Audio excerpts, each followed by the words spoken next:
So we got cut off by Rumble. So I just had one final question for you, Taylor. Okay. Um, I was wanting to ask you, if you were to be elected as mayor, if the constituents there in McKinney were, chose you to, basically represent them, what would be your vision for McKinney, during your time as mayor and to set the stage and help move McKinney forward for what you see coming in the future? And I just want you to go ahead and just say whatever you have to say, and I'm going to sit back and just listen like everyone else. So the reality is we have to, whenever you're trying to project into the future, you have to look at the probabilities of what's going to happen. And we can use a few things to determine kind of what is the future going to hold. For example, most people know. Well, let's see if I can find it. I have a book around here. I have a book around here. Oh, there it is. I have a book around here. People are very familiar with the idea that history repeats itself over and over and over again. Okay. Uh, there was two guys, William Strauss and Neil Howe. They wrote a book about this called The Fourth Turning. And in The Fourth Turning, it is about, let me grab the book right over here. It's right around the corner. All right. This is his second book called The Fourth Turning Is Here by Neil Howe. And in this book, he shows how the Romans had this terminology of how they took time. They called it a sequium. And in a sequium, every 80 to 100 years, society resets itself. Hmm. And it starts all over. So you go back 80 to 100 years ago, we're at World War II. Great Depression, World War II, 80 to 100 years before that, it's the Civil War. 80 to 100 years before that, you are at the Revolutionary War. Mm-hmm. Society just follows a cycle. 4 generations, they live together, and in the fourth turning, society resets itself. And his book is The Fourth Turning Is Here. What they call the fourth turning is society is going to reset itself.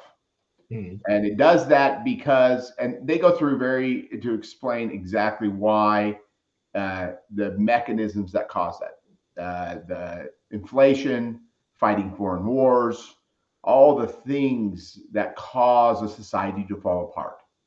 Mm-hmm. And in their book in 1996 that they published, they said what was going to happen between 2000 and I think it was 2035. They laid out what they saw happening, and every single one of those things have happened. Financial collapses, foreign wars, pandemics, and they just explained it's not like they're soothsayers or anything. We just go back in history and see the same pattern. Yeah. No, I mean, yeah. If you learn history, you can almost see the future. Yes, and so what does he say in this book? Guy was right back in 1996, so we probably should listen to him, right? He says between now and 2034, there will be a climax ending to the American Empire. He says, he doesn't say it has to end. He said it's by historical standards, it's most likely, probable that that's the scenario that's going to happen. Mm-hmm. And so that probably means over the next 7 years that either our country has to make drastic changes or there has to be maybe some technological advance that can get us out of these debts. And then we need to change our behaviors significantly. Yes. Because it doesn't matter if we invent all the robots and AI and technology, if we keep behaving the way that we're currently behaving. Yeah, if you spend more than you freaking make, like our government, if they're spending more than they're taking in revenue. Exactly, but it's not just the spending more that's the problem; it's the dishonesty of spending that's happening. The theft the amount of theft that's going on at the federal level, and nobody's being punished for it. The law and order no longer exists on the federal level. It is all of us small guys need to follow the rules, and then everybody else at the highest level continues to engage and get away with significant breaches of We trust. we started this podcast with that topic. Yeah. Something as simple as insider trading. They are the people that are making legislation and policy that has to do with banking and financial institutions, things like that. They make the rules, and they know when they're about to sign or present certain legislation or sign it into law, and they know that they can either invest in or get out of investments that is beneficial to them. Whereas any of us did it, it would be insider trading. So Yeah. yeah, no, I mean it's like almost like a different set of standards for those people in Washington. But like, I'm not saying this is absolutely what's going to happen, because everything's probabilities. It very well could be that we get together as a nation, we start prosecuting the crimes that are committed, we get our budget under control, robotics takes off and provides the services that we need for the disabled and the elderly. We tackle inflation because of the growth that AI can provide, and it gets things back under control. I mean, that is a future that I hope for and wish is going to happen. And I will try to do my best to push society that way. But I know I'm not going to worry about what's going to happen. That's not how I run my life. I plan for every contingency. And so my big push of why I decided to run for mayor was to get the city ready for the worst case scenario. Like, I think, Mitigate risk. yeah, a complete failure of a federal government, maybe even a complete failure of all services, electricity and everything. How would our city be prepared for such an event like that? Like, how can we as a community get together and be like the leading city on emergency preparedness? Because there is a high probability, based upon historical recently, I mean, you guys have had some freak weather that in the past couple of years that has greatly affected the power grid and many other aspects. I mean, just getting snow in Texas in can shut things down. in February 2021 was one of my biggest wake up calls. It's why, and you know very well, that I have a stockpile of stuff just in case things go bad. Because not only if society falls apart, nobody around me wants to get ready, I'm going to be ready, and I have enough food to feed a small army ready. And so I'm going to have a contingency of security to defend my family and those around me. Now, I don't think it's the government's job to pay for that infrastructure, but I think it's the government's job to structure the community and get the community ready to have that ready. So, like, one of my experience that was kind of eye-opening, shocking to me, was in February of 2021. Basically, we had a power out. They turned off all the power to most of McKinney. Okay, and I'm sitting there and it's completely black outside, and I thought, this is awesome. Like, the city never turns off. You can never go outside and just be in darkness. So I went outside, and it wasn't that dark because there was a big building down the street called the McKinney Apex Center that was completely lit up because they had generators. It had generators. And so I walked over there. I was freezing because we didn't have any power. So it was really cold in the house.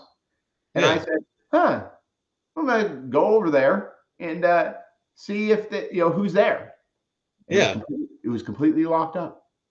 No one was there. And I sat there. And so, a few days later, after everything got fixed up, I was going to the Apex Center, the gym at the time I was using. And I was talking to the director there, and I was like, why wasn't this place opened for all the elderly people who were freezing?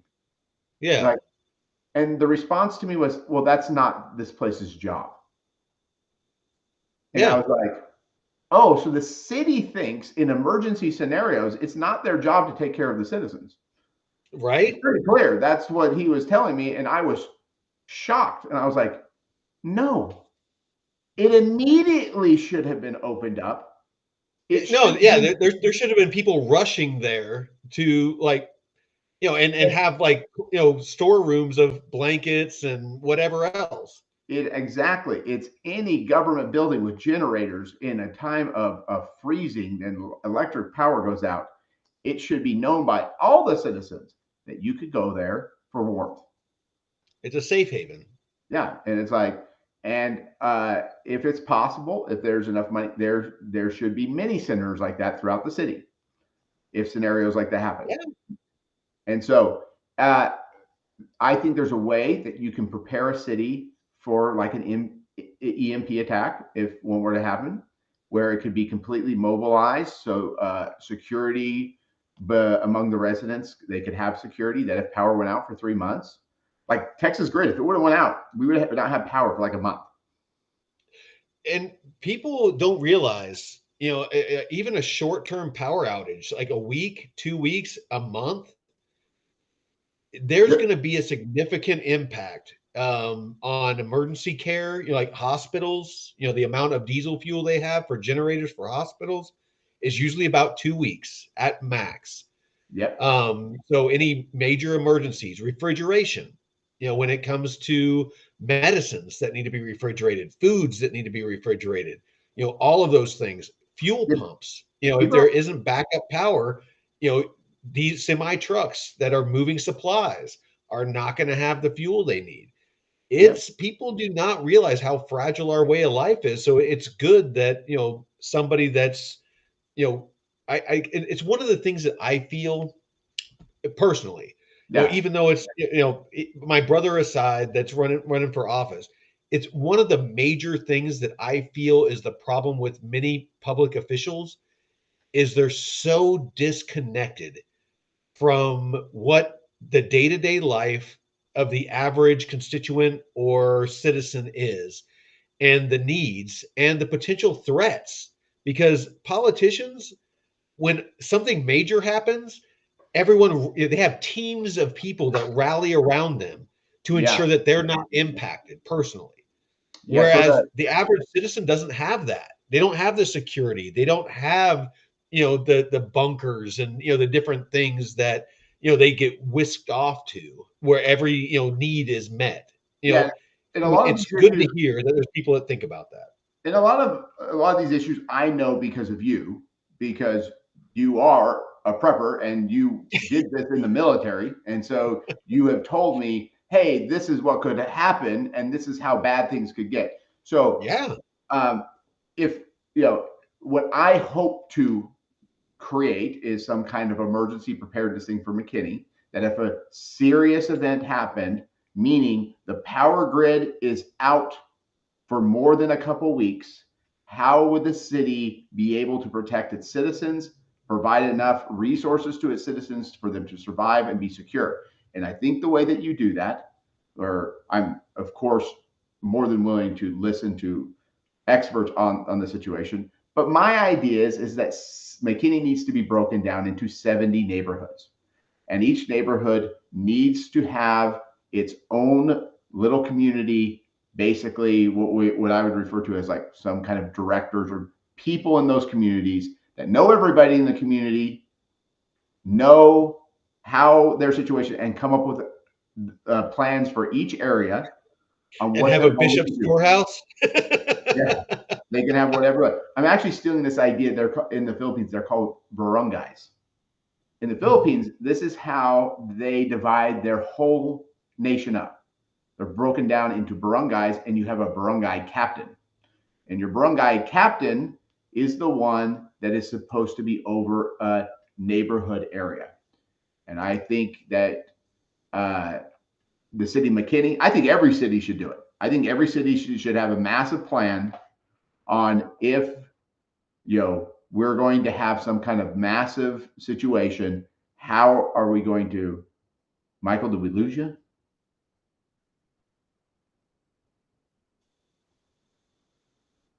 I might have lost Michael because Nope, I'm Josh is back. okay. He said Bitcoin sinking like a stone. Oh my gosh. Oh yeah, no, yeah, don't get me started in the crypto markets, but yeah, no, let's definitely let's finish your train of thought, because I mean I definitely feel like that what you're saying is more in tune with the average citizen. I mean, with inflation, with the potential for power outages, the potential for a lot of different things that can dramatically affect the safety and security that we as Americans enjoy, because around the world they don't have the safety nets that we have. But it's being forward leaning and having the mindset of being proactive instead of reactive, I think is something that's seriously lacking in our representation in government. So, please, it's you're talking about in the Philippines that there was barangays or Barangay. barangays, So barangay. basically, in the Philippines, they suffer with this all the time. They have natural disasters. They have problems like they have power outages that last for months, and you have everything's broken down into communities of about 2 to 5,000 people, and those communities have a barangay captain, and that barangay captain is responsible to make sure it is more of a it's an individual that works with the larger government as a whole to make sure his community is taken care of, him or her. It's usually a guy in the Philippines, but it is something, a concept that we used to have in America. It was done through churches. We used to have, a church would have a pastor, and the pastor would be over his congregation, and they kind of knew their flock. People aren't religious anymore. So we have to figure out a way to be organized at a very small level that if disasters happen, communities, one, can protect themselves, two, can talk about these issues if they did arise. Every small community in anything has people that have skill sets that could be used in scenarios like that. That, like, I just don't know what you would do. Michael, you would know far better what to do in those type of situations. But there are guys like you all throughout McKinney that do know this stuff. And honestly, that's the key is like you don't personally need to be the subject matter expert on everything. You need to be that facilitator and that forward thinking person that seeks out those subject matter experts or SMEs that can advise you on, hey, this is what we need to do, this is the first step, this is the second step, whatever. Surround yourself with those people that almost like a personal internet, or like a human AI that is able to action these things that you feel are critical for your constituents or your area, and it can help you action those things in a logical, efficient way. Yeah, because the problem is people don't like to talk about this or think about this kind of stuff because they think like, oh, you're somehow going to make it happen. But the reality is like every society eventually falls apart. And historically, unfortunately, in America and back through the British Empire and back into Roman time, it did it about every 80 to 100 years. So Yeah. if we're going to follow that timer, if we're going to take Neil Howe, our nice professor here, The Fourth Turning, everybody needs to read this book. You want to know, like, take the time out, actually sit and read it, because he goes through, and you'll be absolutely convinced in the next 7 years there's going to be a serious, significant event that's going to reset society. No, absolutely. So Taylor is in McKinney, Texas, which is like kind of northeastish of Dallas, just right on the outskirts of Dallas. Black guys. So, Let me did you have see. anything like any closing statements, Taylor, before we go? Well, I was going to get you guys what Hedgeye says is the trend for Oh, Bitcoin? man. Holy shit! It broke. It broke trend. Oh, it broke support, or Yeah, according to Hedgeye, it's broken support. well, let's take a look. It's down to 93. Holy. I'm showing 94 161 is what I'm showing. Is that right now? Yeah. Oh, mine's Here, saying 93 750. I'll share my screen real quick. Damn, it So is. yeah, it's definitely broken down, but it hasn't broke down like right here. Here, let me throw a little line of support here for you.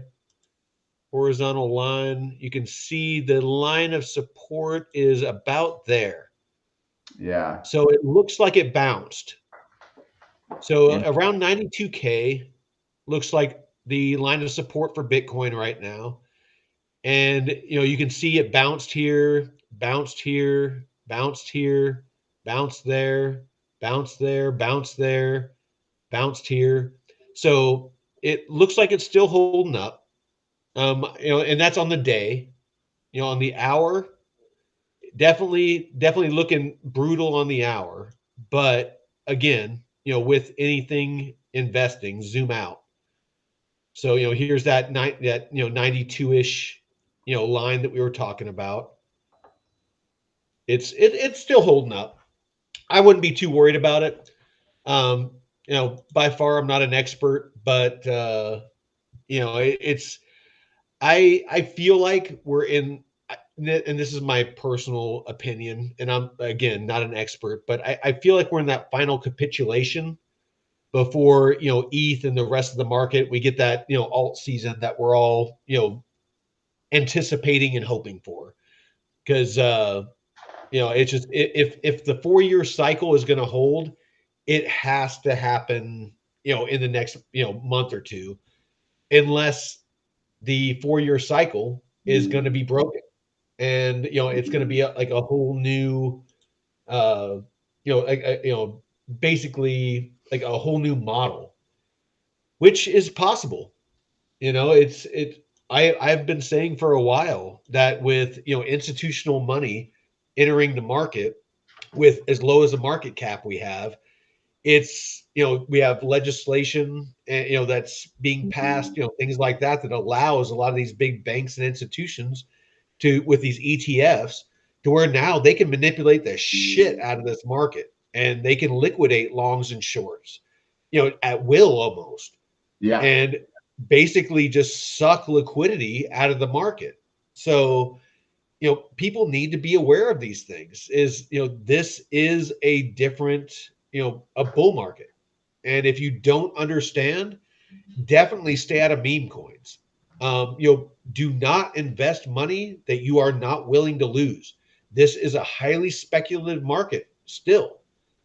You can lose everything very quickly. It's volatile.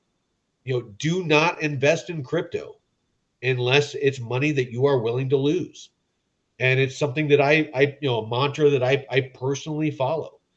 So, that's my closing statements. Taylor, send us off.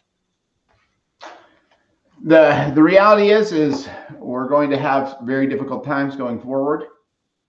The probability of that is significant. It's there is not a lot other than AI and robotics eventually being able to cause a massive amount of innovation. But I don't. I see that I think there's going to be significant disruption and harm through those things until it turns good. Like we got to get through the disruption first. Until they turn into Terminators and exterminate us all. It might be what happens. So we just have to make it. But like here's a good question, Taylor. What benefit would the government have to not preparing the community for that? Like this is the hard part of all politicians doing this, is people love to not hear bad news. They love to have the blinders on, to be told, Yeah. rah, rah, rah, everything's wonderful, everything's great. because a man who comes out and tells people, "Hey, The like emperor has no clothes. yeah," or just think of like in the Bible, all the prophets that came out and said, "Hey, there's something bad that's about to happen." What did they do to those guys? They They tried to kill stone them. them and fucking, throw them out of freaking the city. Yeah, nobody wants to hear the naysayer, but the thing is like you don't have to be you don't have to be this fear monger. You just tell people prepare, try. Like, what do you do? Like, help people get tools, help people know what to do, and give them a structure and help them figure out and say, hey, here's some things that you should start doing for yourself. Stop Me thinking you're personally, I'm prepared for everything, and I live an awesome life. yeah, I eat healthy. Everything that I eat is, either I grow it or it's locally sourced for the most part. Meats, eggs, all that sort of stuff. yeah, I'm sitting in a cabin in the middle of the woods. I have my own water source. I have, wood heat, gas heat, whatever. There is something to be said for having the peace of mind of knowing that no matter what happens, I'm going to have a warm, dry place to house myself and the people I care about, and food to put on the table. I hmm, mean, there's nothing wrong with that. It shouldn't be something you should run from or be scared of. It's something you should embrace. Honestly, if more of us were self sufficient like that, the world would be a better place. I So agree. we might need to do another episode. As this evolves, I really want to hear more about your platform and just kind of, what, you know, you would hope to achieve as mayor. But, I definitely think this is a spot that we can cut it off. But yeah, let's definitely talk more. And, I want to, delve into more of, like I said, what you would hope to achieve in your, term as a mayor. Absolutely. Well, let's do another time. We've been talking for almost 2 hours now. Yeah, yeah, yeah. We're gonna get cut off by Rumble here in a minute. So, all Uh, right, yeah, I appreciate it, and let's talk soon because I really uh, would. I'd like to come down there and help you out with this because I do. I feel like more people like yourself should throw their hat in the ring. People that have integrity and that aren't looking to enrich themselves. They're actually looking to enrich society. To me, it's an investment in America. Just being able to donate my time and efforts to something like that. So let's talk. and you can explain to people why we need to prep.